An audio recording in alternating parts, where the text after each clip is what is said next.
And then recording. Are we officially live? Oh, it's setting. Redirecting. Redirecting? Oh no. Yeah. Oh, I know. I think it's good. I think we're live. I can double check that. I will. I'll go to our page and see if we are Well, there I'm sure talking. whatever FBI agents are spying on us at least are going to enjoy this conversation. I try to keep things private, and I just have given up at this point. They either know that I'm a Right. criminal or they don't. So. Indeed. We both know Mark Zuckerberg is watching this at this very moment, hoping we're going to mention absolutely. him, and we just did, Exactly. and now he's taking a shot, probably. Oh, we are live. Excellent. Okay. Excellent. All right. Okay, welcome to our 9 o'clock chat. We are here this evening with Adib Khorram, who wrote this amazing book that really touched me, and he's so gracious to be here this evening. It is titled Darius the Great is Not Okay. I'm obsessed, and so you have a sequel coming out, and I told everybody that I have an arc. I have a digital arc, and I have not read it because I needed to check with you to make sure that I'm not going to be upset that nothing like terrible is going to happen to Darius, and that it's okay to go ahead and read it. Oh, I can't give you any spoilers. Define terrible. Well, I don't know. I feel very protective of him, and just I don't know. I'm like I'm very empathetic, and and kind of an empath, and so I kind of like take on those feelings that other characters have, and so I'm just like, oh man, I don't want anything to hurt him because I don't know if I'll be able to deal with it. Oh, I mean, well, he definitely no. I just don't want to give spoilers. Suffice to say, he definitely has an adventure. Not gonna lie, I'm pretty good at getting authors to inadvertently give me some spoilers. Right. He has the typical hardships that any young person does in their life, I think. Yeah. Certainly no meteors fall, no planes fall on his house like in Donnie Darko. Like he's not in a Donnie Darko situation. Excellent. That already makes me feel better, so that was helpful. Yeah, do you want to give us a little synopsis for the people that haven't read it? And if they haven't, I don't know why they haven't. It has to be on their to-read list. So give us a little background about the story. The first one, right? Yes, the first one. Okay. So it is about a 15-year-old Iranian-American teenager named Darius Kellner who lives in Portland, Oregon. He has an Iranian mom and a white American dad. And he's pretty lonely and lives with depression. He's overweight and nerdy and obsessed with tea and Star Trek and doesn't really have any good friends in his life. But when his grandfather in Iran gets ill, he and the whole family go to Iran to visit. It's his first time ever going to Iran, and he doesn't speak the language or feel very connected to his family, who he only talks to over Skype. But over the course of his trip, he gets to connect with his heritage, get to know his family, and make his first really true friend in his grandparents' neighbor, a boy named Sohrab, who's his age. And it's full of lots of tea and lots of Star Trek and lots of delicious Iranian food, because no one stopped me from doing any of those three things. That makes me really happy. If they did, I would have words. I can't believe I got away with writing a book that was literally just full of Star Trek references. Like, surely someone will make me start cutting these, and no one ever did. That's amazing. That makes me happy. I just reading this, I was like, oh, I would be friends with that kid like in 2 seconds. So I actually know a little bit about this because I've seen you in a couple other interviews, but some people might not know about the title and what inspired the title. They might not know about Darius the Great. So yeah, so tell us about that. Yeah, for sure. Darius the Great was a historical figure that ruled the Achaemenid Empire many thousands of years ago, and is a kind of fabled figure in Iranian culture. And originally the book was literally just titled Darius the Great. And when we sold it, my editor Dana was like, by the way, we have to change the title, because if people Google Darius the Great, they're not going to get your book. They're going to get the historical figure. Oh no, yeah. And I was like, okay. And like the whole kind of character of Darius had in some ways come from my interest in exploring what it's like to have a historical name. I mean, it'd kind of be like naming a white American kid Abraham Lincoln or something. Like, it's this name that feels too big to live up to. And we were just kind of tossing ideas for titles back and forth. And I think it was me, but it might have been someone else, either my agent Molly or my editor Dana, who suggested Darius the Great is not okay on like a list. And we all were like, ooh, that's the one, because it has this great tension of like Darius the Great, but then he's not okay. And we felt like it really asked a question that invited the reader in. And I don't know, that's kind of, I agree. I don't know, once we saw it, we're like, that's the one. And it was just a little moment of serendipity, I think. Yeah, it absolutely. I feel like it is serendipitous because it really fits the book. So this is going to be super long and convoluted because that's how my questions are. I always feel like throwing like personal narrative in there. So don't worry, my answers really are also long and convoluted. Excellent. We're a good pair. So I really appreciate that this book can really resonate with anybody because a major theme is, learning your own identity and kind of figuring who you are as a person and where you fit in. And personally, like I saw myself in Darius's depression, and I didn't at that point have any help, and I'm really glad that he did because I didn't until I was an adult and later in life, and so I saw that a lot in like his feelings and how he kind of talked to himself in his head. And others might see themselves in the aspects of discovering their own sexuality or being a kid of two cultures, which is kind of where I'm leading this. So I'm interested in learning about how Darius feels about fitting in, being like an American kid and an Iranian kid, and kind of like how he identifies kind of in the US and in Iran, and maybe not quite feeling he fits in either world. Yeah, for sure. It's weird. Like, I don't ever feel like I can speak for Darius. I can only ever write about him. Because I feel like, I don't know, I feel like so much of what he feels is something that I have to like process and create. It's always interesting. Like, I know some authors can like kind of compartmentalize their characters in their heads and be like, oh, this is what, X character thinks at any time. And I'm really not like that at all. I have to like sit down and think about it. So I can only really talk about like what I feel as an Iranian American, and yeah, sure, the parts absolutely. of my experience that I think I gave to Darius and that I think have resonated with other diaspora kids that I've talked to. And I think a lot of it starts when I was very young, long before high school, and the feeling of being othered from a very young age, like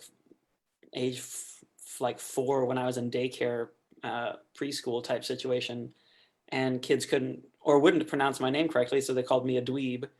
And oh no, I don't know. I remember being kind of semi-friendless. I remember because my family is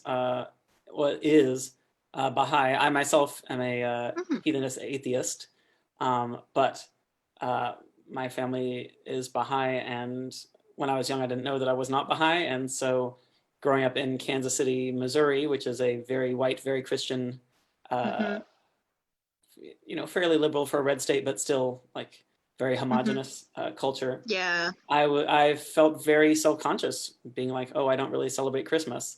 And granted, I did still celebrate Christmas because my parents didn't want me and my sister to not have any presents when all of our classmates had presents, but it didn't have like the same meaning to us. Right. And as I grew up, I kind of had to perform whiteness to survive in school. And then when I was a senior in high school, the September 11th attacks happened. And my otherness, and particularly being from Iran, kind of was no longer really easy to ignore. And that was a pretty weird and terrible experience, being in school in the aftermath of that, and being branded part of the axis of evil.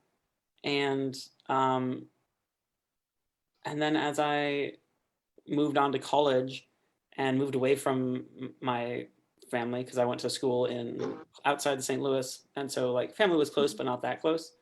Um, I don't know, being by myself, I started like missing the bits of Iranian-ness that I had back home and started seeking them out on my own, and really felt like I reclaimed that part of myself in a way. And so I don't know, I love that. it was a very long road, and it's something I still grapple with. The second part of that is that my dad is from Iran and my mom is white American, and my dad came here to Kansas City to study in the 70s, before the revolution, and the rest of his family left Iran after the revolution and settled in Vancouver, British Columbia. And I grew up visiting them most summer vacations, but I did not grow up speaking the language, and always had a hard time communicating with them. And on top of that, like all of my cousins that were, my age-ish, had grown up together in Iran and then grown up together in Canada, and had all these touch points that I just completely lacked with them. And so when I would go and visit, even though I was surrounded by people who loved me and who, wanted to connect with me, there were always walls between us. And I think those two experiences, like my experience performing whiteness here at home and then my experience performing Iranianness with my family in Vancouver, really kind of defined my relationship with my heritage. And I definitely pulled a lot from that to help give life to Darius's internal struggles. Yeah, like I told you I was going to be long I and feel convoluted. that. No, I love that. Like that, and I like that you shared personal information, because I've heard you say that writing is the cheapest form of therapy, and I agree with that. I like, as much as I read it, like I'll never experience that firsthand. So, but I can't imagine like trying to just kind of meld two cultures together and be like, this is who I am, and like everybody else is just gonna have to, like, I want to be that person, be like, this is who I am, and everybody else has to accept me, and not I have to fit in with everybody else. So I think people often ask me, like, is Darius like me? And in some ways he is, but I think one of the biggest ways he is not like me is that he is unapologetically himself and really doesn't try to fit in or to please other people. And I think that's like really cool. And I wish I had been like that when I was his age. That kind of brings me into my next talking point is, so I really like the intergenerational relationships in the story, but it was really easy to see that there was a disconnect between Darius and his father. And also kind of I'll bring mental illness into this too, because they both had depression, but it actually seemed not to bring them together, that common experience, but kind of almost like was something that kind of separated them. And like you can see like parents want to be protective, and they think that they know what they're doing is right for their kid, but I just really wanted to kind of shake Darius's father and be like, look, you need to be like kinder to him, and you need to like have conversations with him. And so I was wondering if you could talk a little bit about their relationship and kind of what your process was when you're writing their story. For sure. Well, I will preface this first by saying that as I was writing, I had this really alarming revelation to myself when I was like doing a little math to like figure out people's birth years. And I was like, oh my God, I'm closer in age to Darius's dad than I am to Darius. Wow. And I had to like lay down on the floor for a little while and process that. But in a way, I'm glad I did, because I feel like that in a way changed the whole course of the novel, in that it really made me think a lot more about what Darius's dad was feeling and how he was trying and where he was failing. And I read once, and I wish I could remember where, because I try to cite my sources and I do not remember the source, but it was a thing about like the way your psychology changes as you grow up, And one of the hallmarks of your teenage years is a tendency to react to your perceptions of someone's behavior rather Mm-hmm. than to like what is actually happening. Right. You kind of self-narrate other people's motivations for them Mm-hmm. instead of, kind of. I noticed that a lot, but I think it's also hard too because I have mental health issues. Sometimes it's not easy for me to see that either. I mean, I think as an outsider reading this book, I could see that, but I know in my own life I do that too. Exactly. So yeah. Well, and so when you add mental illness, or in the case of the depression, add that to the mix, it's an extra layer of faulty data coming in, basically. So now Darius is not only interpreting his version of his father's behavior through the lens of being a teenager, but also then through the lens of depression, which is fairly insidious and tells him that he's not, worth love, that people are constantly disappointed in him. And Darius's dad, also dealing with depression, also sees things through that same lens, sees how he's failing his son, how he's worried about his son, how he wants to protect his son and doesn't know how. And when he's sometimes disappointed in himself, he doesn't know how to articulate that to Darius. And so Darius thinks that his dad is disappointed in him. And over the course of the book, one of the things that Stephen has to learn is how to be more open and how to articulate things that he didn't think needed to be said because Darius needed to hear them. And I don't know, I don't want to say fun, but I had a lot of fulfillment in exploring that kind of relationship. And the more I do this work and the more like school visits I do and young people I talk to and virtual visits I do now that we're in the quarantines, the more I find myself really drawn to telling stories of what the world could be if we were all kinder to each other. Yeah, absolutely. And I feel like that's really what I was exploring with Darius and his dad is, even though they have their problems, they come to understand each other better. And I really think that's kind of what we all deserve from our parents, is that even when they mess up, they'll apologize, figure out a way to make it right, and try better. I know, I was really happy that it was resolved. I was like, there's so much disconnect, and a lot of it is like lack of communication, lack of openness. And I don't know. I've been that teen before that feels like their parents are disappointed in them, and when that's not really the case. So all the feels with this book.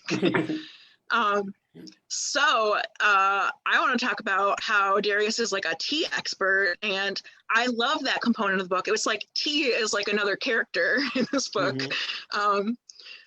So are you a tea expert too? And how did this component come into the book? I would never call myself an expert, but I am an aficionado. I love it. I drink many, many cups a day, and I love exploring new teas, discovering new teas. And part of it came from kind of coincidence. As I first started writing the book, I was visiting my family in Vancouver for Nowruz, the Iranian New Year. And after that, I was taking a road trip down to Portland to visit my favorite tea store. And so while I was there, I was like, oh, Portland's really fun. Maybe I should like use this as a setting for Darius's like hometown in the States. And B, I was just thinking about how much I like tea and how like that could just be a fun character thing for him. A little piece of myself to give to him to help. It's cool because like in the first book, well, I know the synopsis of the second book, and so like he's wants to be like get this internship at the tea place, and like like thinking like this can be a career, and everybody's just like I don't know what your obsession with tea is, dude. And but I was like fascinated by it, and I was like, tea is supposed to be different like steeped at different temperatures. What? Like my electric kettle is like done, and then I just, um, so I thought it was great. I think it And was very. I didn't even think about. Oh. Uh-oh. Hello? Oh no. Oh no, we've lost Aaron. Ah, are you back? Yes. Oh my Okay. gosh. That was That's the extremely first time that terrifying. happened. Everyone in Facebook just got to see me staring at the screen being like, Aaron, Aaron, come back. Aaron, where are you? Oh my gosh, that's happened in like Zoom programs that we've had before, and I'm like, oh, sorry guys. Fortunately, they were like busy coding and stuff, so they were probably too busy coding and didn't even notice that I disappeared. The most alarming thing is when it told me that I was the host now, and I was like, no, I don't know what I'm doing. I am not prepared for this level of authority and responsibility. But yeah. I was like, I have like a special mobile hotspot for this too. That I was like, great, I'm gonna have perfect connection and no connectivity issues at all. Oh, and no. then of course, right. Right, it's you and again technology. Exactly. Yeah. But we were talking about tea, and Yep. one of the things How I always amazing it is. Yeah. Well, and one of the things I that was important to me is that that Darius be allowed to be passionate about it, and no one ever really like question his passion or judge him for it. Because I feel like when I was a teenager, I had these like weird random interests that I was extremely knowledgeable about, and I, like most of my friends and classmates, had those things that they were basically like little encyclopedias of, and I felt it was really important to honor that in Darius, and and never have that be what people like find strange about him. Yeah. Also, I just it find was it an excuse fascinating. to I was like write off all my tea on my taxes. Because it's research. Ooh, that's an unexpected perk. That's awesome. Oh, writers are always being like, what counts as research? What can I write off on my taxes? Oh, that reminds me. Last year, Bill Koenigsberg, he, wrote the what music? As I forget the title. Music of what happens. What is it? The music of what happens. Thank you. And I asked him about if he had to be on a food truck, and he's like, "Yeah, you don't want to be on a food truck in the summer in Arizona. It's awful." Oh, I I can't like, even imagine. No, I can't. I've been to Arizona in August when it was like 120 degrees, and I was like, I would die. Like probably just keel right over. Right. So that is awesome that you can write off tea. Like That's working great. on a food truck, maybe. I don't know. So we have like 2 more questions for you. One, I really enjoy asking this question. It's what advice would you give to your teenage self if you could go back now and talk to your teenage self? I would tell myself to take more chances, to be braver, to trust other people more, to put myself out there more, to not give up on things as easily. That being said, I don't know if teenage me would be able to receive any of that advice, because teenage me was really dealing with a lot of struggles with depression, and like teenage me grew up into today me, and I'm pretty happy with who I am today. So I don't know that I would ever change things. But yeah, I do sometimes wish I could go back and just tell myself that things are going to be okay, because there were definitely times when it didn't feel like that. But on the other hand, like I feel like going through all that has given me a lot of empathy for other people, and I don't know like who I would be if I didn't have that empathy. That is a really great answer. So I think instead I'm just going to give that advice to if anyone watching this is a teenager, that is my advice to you now. Yeah. Is to take chances, get to know other people, broaden your horizons, and things may get tough for a while, but things do turn out Better than you even expect. Right? One day you too might be able to write off your tea purchases on your taxes. That is true and awesome. And then our final question is, do you have any advice for aspiring writers? Oh, my advice to anyone who wants to write is stop taking advice from other people, because none of us know what we're doing. We're all making it up as we go along. And you should just try lots of different things and see what works for you, because everyone's creative flows differently. Everyone's work happens differently.